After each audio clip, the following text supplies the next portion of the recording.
பரிசுத்த ஆவியானவர் என்னோடு கூட இருக்கிறாரா? அவர் என் கூட பேசிட்டு இருக்காரா?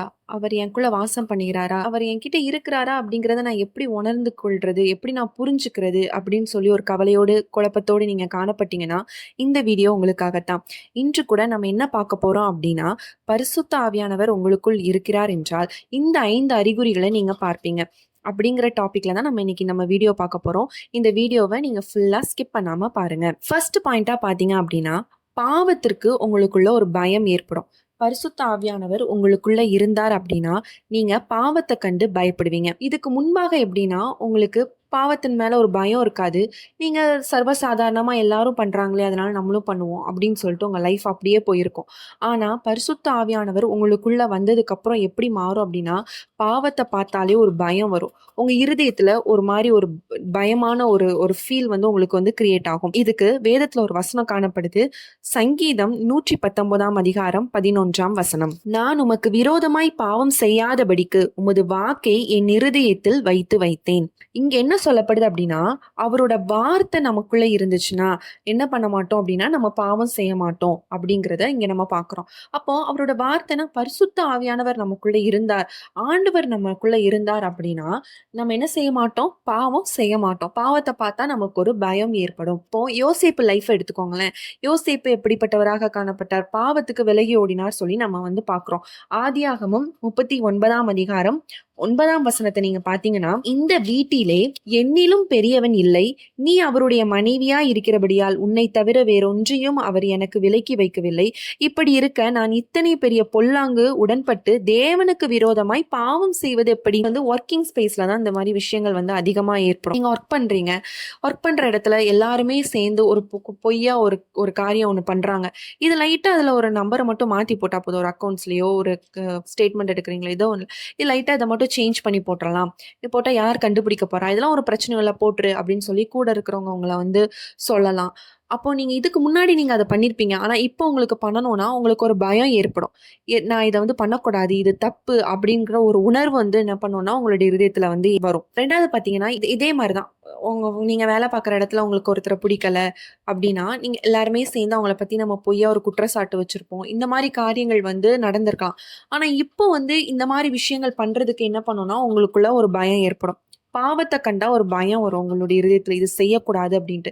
நீங்க ஒரு ட்ரிங்க்ஸ் பண்ற பழக்கமா, உங்களுக்கு ஒரு சிகரெட்டோ இந்த மாதிரி ஒரு பழக்கங்கள் இருந்துச்சு அப்படின்னா, ஆனா அப்போ உங்களுக்கு அது வந்து பாவமா தெரியாது. அது அது ஆனா இப்போ உங்களுக்கு பார்த்தா அது அது பண்ணக்கூடாது. அந்த பாவத்தை பார்த்தாலே உங்களுக்கு ஒரு பயம், ஒரு வெறுப்பு அந்த மாதிரி ஒரு ஃபீல் கிரியேட் ஆகும். நான் எப்படி செய்வேன்? ஆண்டவர் விரோதமா நான் எப்படி செய்வேன்? யோசிப்பு மாதிரி உங்களுக்கு ஒரு ஃபீல் கிரியேட் ஆகும். அப்படி ஆச்சுன்னு வச்சுக்கோங்களேன். அப்போ பரிசுத்த ஆவியானவர் உங்களுடைய இருதயத்துக்குள்ளாக வாசம் பண்ணி கொண்டிருக்கிறார் அப்படிங்கிறத புரிஞ்சுக்கோங்க. அவர் என்ன பண்ணாரு யோசேப்பு அப்படின்னு பார்த்தீங்கன்னா, நான் எப்படி இதை செய்ய முடியும் அப்படின்னு அவர் வந்து சொல்றாரு. இப்போ என்ன ஆகுது அப்படின்னு பார்த்தீங்கன்னா, 12ஆம் வசனத்தை நீங்க வாசிச்சீங்கன்னா என்ன தெரியும்னா, அப்போது அவள் அவனுடைய வஸ்திரத்தை பற்றி பிடித்து என்னோடு சைனி என்றாள். அவனோ தன் வஸ்திரத்தை அவன் கையிலே விட்டு வெளியே ஓடி போனான்னு பார்க்கலாம். விட்டுட்டு என்ன பண்றான்? பாவத்தை விட்டு விலகி ஓடி போறத நம்ம பார்க்கிறோம். அப்போ அவன் பாவத்தை விட்டு விலகி ஓடுறனால அங்க என்ன நடக்குது அப்படின்னு பார்த்தீங்கன்னா, 41ஆம் அதிகாரத்துல 40, 41, 42 பார்த்தீங்கன்னா, நீ என் அரண்மனைக்கு அதிகாரியா இருப்பாய், உன் வாக்கின்படியே என் ஜனங்கள் எல்லாரும் அடங்கி நடக்க கடவர்கள், சிங்காசனத்தில் மாத்திரம் உன்னிடத்திலும் நான் பெரியவனாய் இருப்பேன். இப்படி ஒரு பொசிஷனை கொடுக்கிறாரு நீங்க பாருங்க. அப்போ பாவத்துக்கு நீங்க விலகி ஓடணும். பாவம் எனக்கு தேவையில்லை. இந்த மாதிரி என் கூட வேலை பார்க்குறவங்க என்னதான் வந்து சொன்னாலும் நான் இந்த மாதிரி தப்பான விஷயத்த நான் பண்ண மாட்டேன்.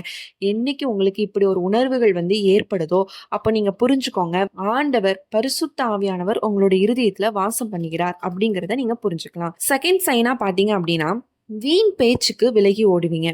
வீணான இது வந்து பெண்கள் அதிகமா இதுல வந்து பாதிக்கப்படுவாங்க. இதுக்கு முன்னாடி என்ன பண்ணுவாங்க அப்படின்னா, நல்லா குரூப்பா உட்காந்து நிறைய டிஸ்கஷன், எல்லா கதையும் பேசுவாங்க. பக்கத்து வீட்லயும் சரி, ஊரு நடப்பு எல்லாமே பேசுவாங்க. எல்லார பத்தியும் உட்காந்து டிஸ்கஸ் பண்ணுவாங்க.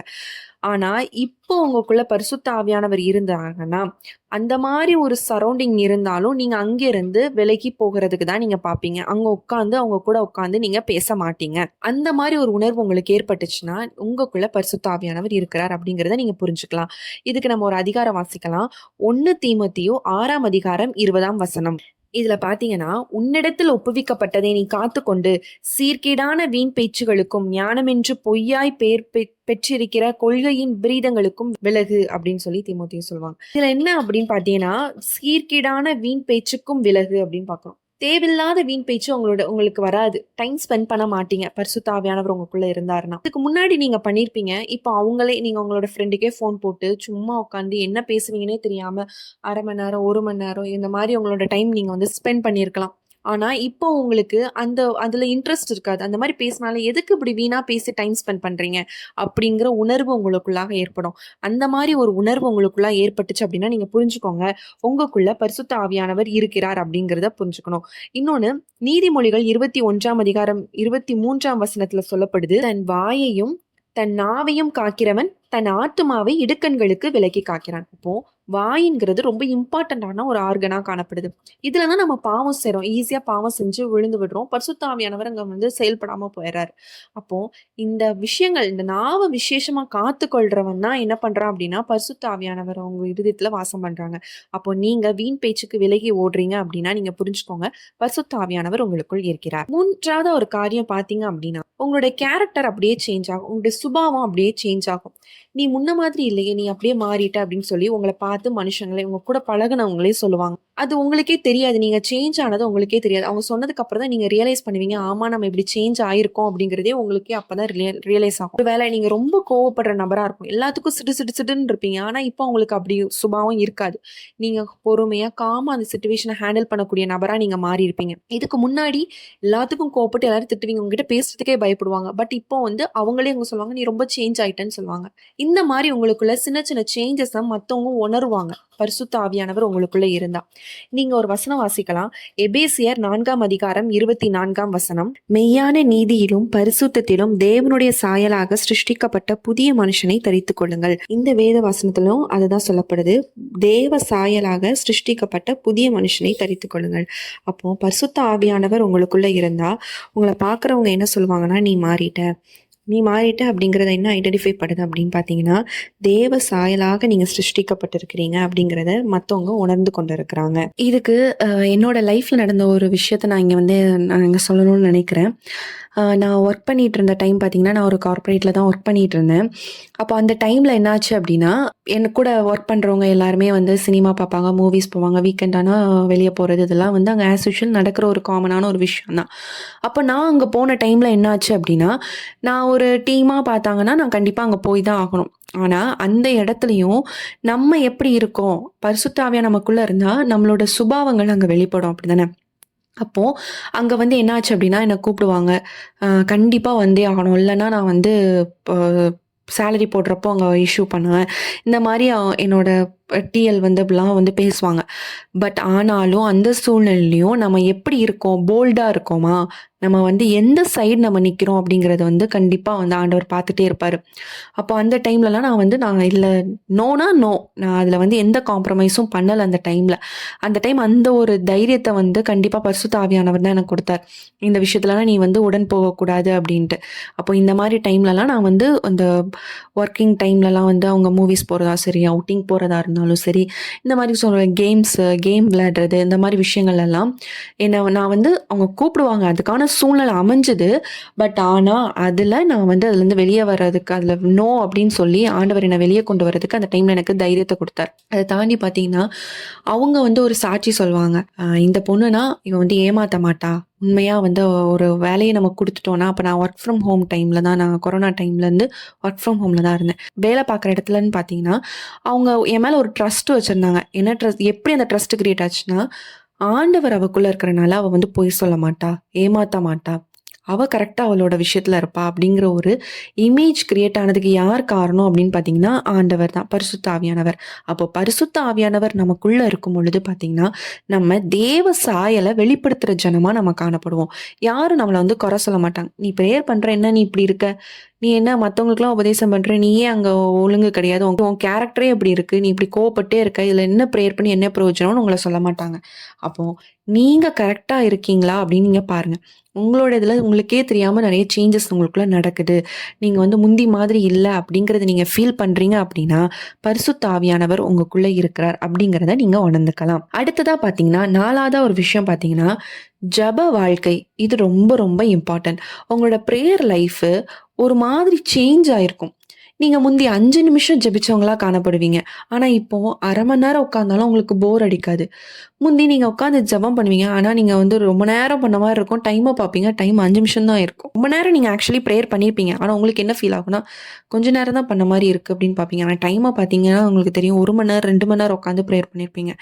இந்த மாதிரி உங்களுக்கு ஒரு ஃபீலிங் கிரியேட் ஆகுது.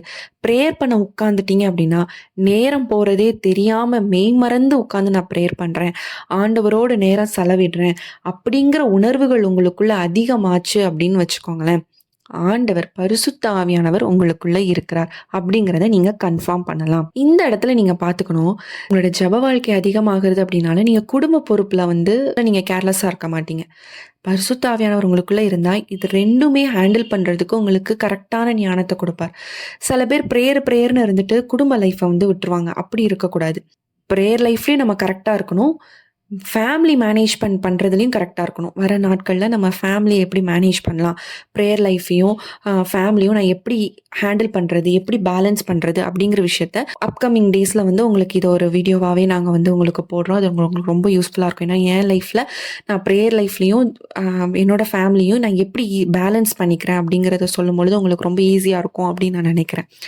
இதில் பார்த்தீங்கன்னா ப்ரேயர் லைஃப்பில் உங்களுக்கு ரொம்ப ஆர்வம் ஜாஸ்தியாகும். நீங்க பேசுறது கூட ஆண்டவரை பத்தியே அதிகமா பேசுவீங்க. மனுஷங்க கிட்ட நீங்க நார்மலா ஒருத்தங்க கிட்ட உட்காந்து பேசுனீங்கன்னா, அவங்க வந்து அவங்க ஒரு ஸ்பிரிச்சுவல் காரங்களா இருப்பாங்க. ஒரு பிரேயர் பண்றவங்களா இருப்பாங்க. அவங்க ஒரு விஷயம் சொல்லும்போது, அதை இன்னும் ரொம்ப ஆர்வமா கேட்பீங்க. இதுக்கப்புறம் என்ன ஆகும்? இப்ப நான் இப்படி பிரேயர் பண்றேன். இந்த பிரேயருக்கு அப்புறம் நான் அதை கொண்டு போணும்? ஆண்டவரோட வல்லமை வரங்கள் எப்படி இருக்கும்? அவர் அபிஷேகம் பண்ணா அந்த ஃபீல் எப்படி இருக்கும்? அதை வந்து நான் எப்படி கேரி ஃபார்வர்ட் பண்ணி எப்படி நான் டெவலப் பண்றது? இந்த மாதிரி விஷயங்கள் உங்களுக்குள்ள அதிகமா ஓடிக்கிட்டே இருக்கும். உங்களுடைய சிந்தனையில அவரோட வார்த்தையும் சரி, அவருக்குள்ள வளர்றது இது மட்டும் உங்களுடைய சிந்தனையை ஆக்கிரமிக்கும் அப்படின்னு சொல்லலாம். அப்படியே உங்களை கண்ட்ரோல் பண்ணி வச்சுக்கும். இந்த மாதிரி ஃபீல் இருந்துச்சுன்னா நீங்க புரிஞ்சுக்கோங்க, பரிசுத்த ஆவியானவர் உங்களுக்குள் இருக்கிறார் அப்படிங்கிறத நீங்க புரிஞ்சுக்கணும். லாஸ்ட் பாயிண்டா பாத்தீங்க அப்படின்னா ஆத்ம பாரம். இதுதான் வந்து நிறைய பேருக்கு இருக்குமான்னு எனக்கு தெரியல. ஆனா இது வந்து அவரோட அன்பை புரிஞ்சு பரிசுத்த ஆவியானவர் நோக்கம் என்னன்னு புரிஞ்சவங்களுக்கு, அவருக்குள்ள இருக்கிறவங்களுக்கு கண்டிப்பா இந்த ஃபீல் கண்டிப்பா இருக்கும். நான் ரட்சிக்கப்பட்டுட்டேனே, என் குடும்பம் இன்னும் ரட்சிக்கப்படலையே, நான் ரட்சிக்கப்பட்டுட்டேன், என் கணவர் இன்னும் ரட்சிக்கப்படலையே, நான் ரட்சிக்கப்பட்டுட்டேன், என் மனைவி இன்னும் ரட்சிக்கப்படலை, என் குழந்தைங்க இன்னும் ரட்சிக்கப்படலை, என் பக்கத்து வீட்டில் இருக்கவங்க ரட்சிக்கப்படலை, என் சர்ச்சுக்கு வராங்க ஆனால் இவங்க உண்மையாக தேவனை அறியலையே, இவங்க ஆத்துமா எங்கே போகும்? ஆத்துமா மேலே உங்களுக்கு கரிசனை ரொம்ப அதிகமாகும். நான் பெற்றுட்டேன், ஆவியானவரோட அந்த அன்பை நான் உணர்ந்துட்டேன். ஆனால் இன்னும் என் கூட இருக்கிறவங்க உணரலை. அந்த ஆத்தும பாரம் உங்களை ரொம்ப போட்டு நெருக்கும். உங்க மனசை ரொம்ப உடைக்கும். உங்க மனசு அப்படி வேதனைப்படும். அதை நினைச்சு இன்னும் என் கணவர் ரட்சிக்கப்படலை, என் மனைவி ரட்சிக்கப்படலை, நாங்கள் குடும்பமா இன்னொரு ஜெபிக்கணும். அந்த ஆத்தும பாரம் உங்களுக்குள்ள போட்டு உங்களை அப்படியே கிரியை செஞ்சு கொண்டே இருக்கும். அப்படி நீங்க உணர்ந்தீங்க அப்படின்னா பரிசுத்த ஆவியானவர் உங்களுக்குள்ள இருக்கிறார். இந்த 5வது பாயிண்ட் தான் நிறைய பேருக்கு இருக்கிறதுல. இந்த 4 பாயிண்ட்டுமே இருக்கும். ஆனால் அந்த 5வது பாயிண்ட் சில பேருக்கு இருக்காது. இந்த 5வது பாயிண்ட் இருந்துச்சுன்னா கன்ஃபார்ம் பண்ணிக்கோங்க, உங்களுக்குள்ள பரிசுத்த ஆவியானவர் செயல்பட்டு கொண்டே இருக்கிறார் அப்படிங்கிறத நீங்க உணர்ந்துக்கோங்க. அவங்களோட ஆத்மாவை குறித்து, பிறருடைய ஆத்மாவை குறித்து நீங்கள் ரொம்ப வருத்தப்படுவீங்க. இப்போ ஒன்றும் இல்லை, நீங்கள் ஃபோன்லேயே ஒரு நியூஸ் பார்க்குறீங்க. ஒரு வாலிபன் வந்து ஒரு தவறு பண்ணிட்டான், இப்படி பண்ணிட்டான், இவனுக்கு சிறை தண்டனை, இந்த மாதிரி விஷயங்கள் நீங்கள் பார்க்குறீங்கன்னா மற்றவங்க மாதிரி திஸ் அண்ட் லைக் தட்டா அப்படியே விட்டுட்டு ஸ்க்ரோல் பண்ணி போக மாட்டீங்க. அதை ஒரு தடவை ஸ்டாப் பண்ணி இந்த ஆத்மா நரகத்துக்கு போகுமே, இதுக்கு இந்த ஆத்மாவுக்கு சுவிசேஷம் அறிவிக்கப்பட்டிருந்துச்சுன்னா இன்று இந்த ஆத்மா பரலோகத்துக்கு போயிருக்குமே, இப்போ நரகத்துக்கு இந்த ஆத்மா போகுதேன்னு உங்க மனசு வேதனைப்படும். இந்த மாதிரி உங்களுக்கு ஒரு ஃபீல் கிரியேட் ஆச்சுன்னு வச்சுக்கோங்களேன், கன்ஃபார்ம் பண்ணிக்கோங்க, உங்களுக்குள்ள பரிசுத்த ஆவியானவர் இருந்து செயல்பட்டு கொண்டிருக்கிறார் அப்படிங்கிறத நீங்க உணர்ந்துக்கோங்க. நம்ம இதுக்காக ஒரு வசனம் வாசிக்கலாம். எசேக்கியேல் 22ஆம் அதிகாரம் 30ஆம் வசனம். நான் தேசத்தை அழிக்காதபடி திறப்பிலே நிற்கவும் சுவரை அடைக்கவும் தக்கதாக ஒரு மனுஷனை தேடினேன், ஒருவரையும் காணேன். ஆமா, இந்த வசனத்துல என்ன சொல்லப்படுனா ஒரு ஆத்ம தாகத்தை நம்ம இங்க பார்க்கலாம். அப்போ இந்த தாகம் தேசத்தின் ஜனங்களுக்காகவும் சரி, உங்க குடும்ப நபர்களுக்காகவும் சரி, உங்க பக்கத்துல இருக்க நபர்களுக்காகவும் சரி, உங்களுக்குள்ள ஒரு ஆத்தும தாகம் அதிகமா காணப்பட்டது அப்படின்னா, உங்களுக்குள்ள பரிசுத்த ஆவியானவர் இருக்கிறார் அப்படிங்கிறத நீங்க 100% கன்ஃபார்ம் பண்ணிக்கலாம். இந்த 5 அறிகுறிகள் உங்களுடைய வாழ்க்கையில இருந்துச்சு வச்சுக்கோங்களேன், பரிசுத்த ஆவியானவர் உங்களோடு கூட இருந்து உங்களை வழிநடத்துகிற தேவனாக அவர் காணப்படுகிறார் அப்படிங்கிறத நீங்க உணர்ந்து கொள்ளுங்க. நம்ம கண்களை மூடி நம்ம ஜெபிக்கலாம். ஆவியானவரே இயேசு சுவாமி, அப்பா இந்த 5 அறிகுறிகளும் அப்பா இதை காண்கிறதான பிள்ளைகளுக்கு காணப்பட்டிருக்கு ராஜா. அப்பா இத ஆண்டவரே ஸ்தோத்திர ராஜா, அவங்க இன்னும் டெவலப் பண்ணணும். இது நீங்க இருக்கிறீங்கங்கிறத அவங்க உணர்ந்து கொண்டு, இன்னும் அந்த ஆவியானவர் என்ன சொல்ல வருகிறார், என்ன பேசுறார், அவருடைய சித்தம் என்ன அப்படிங்கிறத பிள்ளைகள் உணர்ந்து அதன்படி செயல்பட கர்த்தாவே நீங்க அவங்களுக்கு வேண்டிய விசேஷித்த ஞானத்தை கொடுத்து கர்த்தர் நீர் வழி நடத்தி செல்ல வேண்டுமாறு நாங்க ஜெபிக்கிறோம் கர்த்தாவே. அப்பா நீர் இருக்கும் இடத்துல சந்தோஷம் உண்டு, சமாதானம் உண்டு, விடுதலை உண்டுப்பா. அவங்க குடும்பத்தில் அநேக பிரச்சனைகளோடு அவங்க காணப்படலாம். ஆனா கர்த்தர் நீர் நினைத்தால் எல்லா கட்டுகளையும் உடைத்து ரெட்டிப்பான சந்தோஷத்தினால் ஆமேன் ராஜா, ஆமேன் ராஜா. கர்த்தாவே நீங்க அற்புதங்களை செய்யுங்கப்பா. அவங்களுடைய வாழ்க்கையில அவங்க எந்த மாதிரி பாதையில கடந்து போயிருந்தாலும் பரிசுத்த ஆவியானவர் நீங்க அவங்களோடு கூட இருக்கிறீங்க. நீங்க அவங்களோடு கூட இருந்த கர்த்தர் காரியத்தை நீர் வாய்க்க பண்ணி கொடுக்க வேண்டுமாறு ஜெபிக்கிறோம். ஆமேன் ராஜா, ஆமேன். பரிசுத்த ஆவியானவர் சொல்கிற வார்த்தை என்னன்னா, இதை பார்த்து கொண்டிருக்கிற உங்களை பார்த்து தான் கர்த்தர் சொல்கிறார். ஆமேன். வாக்குத்தத்தமாக அவர் உங்களுக்கு சொல்லக்கூடிய ஒரு வார்த்தை என்னன்னா, ஏசாயா 61:7 சொல்லப்பட்டது போல, உங்கள் வெட்கத்துக்கு பதிலாக இரட்டத்தனையாய் பலன் வரும், இலச்சைக்கு பதிலாக தங்கள் பாகத்தில் சந்தோஷப்படுவார்கள், அதன் நிமித்தம் தங்கள் தேசத்தில் இரட்டிப்பான சுதந்திரம் அடைவார்கள், நித்திய மகிழ்ச்சி அவர்களுக்கு உண்டாகும்.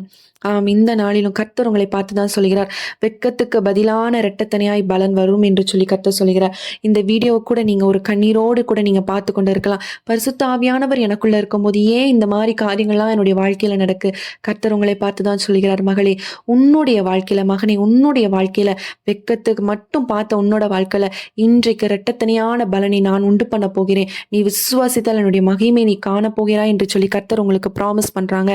ஆமேன், ஆமேன். யாரும் சோர்ந்து போகாதீங்க. வெட்கத்துக்கு பதிலான இரட்டத்தனையான பலனை கர்த்தர் உங்களுடைய வாழ்க்கையில் கொடுப்பார். நீங்க சந்தோஷத்தை அனுபவித்து சுகித்து உங்களுடைய ஜெனரேஷன், உங்களுடைய தலைமுறைகள் ஆசீர்வதிக்கப்பட்டவர்களாக காணப்படுவாங்க. இயேசுவின் நாமத்தினால ஆமேன். நீங்க ஆசீர்வதிக்கிறதுக்காக உமக்கு ஸ்தோத்திரம். இயேசுவின் நாமத்தில் ஜெபிக்கிற நல்ல பிதாவே, ஆமேன். பிரியமானவர்களே, இந்த வீடியோ உங்களுக்கு ரொம்ப பிரயோஜனமா இருக்கும் என்று சொல்லி நாங்கள் விசுவாசிக்கிறோம். இந்த அறிகுறிகள் உங்களுடைய வாழ்க்கையில இருந்தா நீங்க கண்டிப்பா கமெண்ட் செக்ஷன்ல சொல்லுங்க.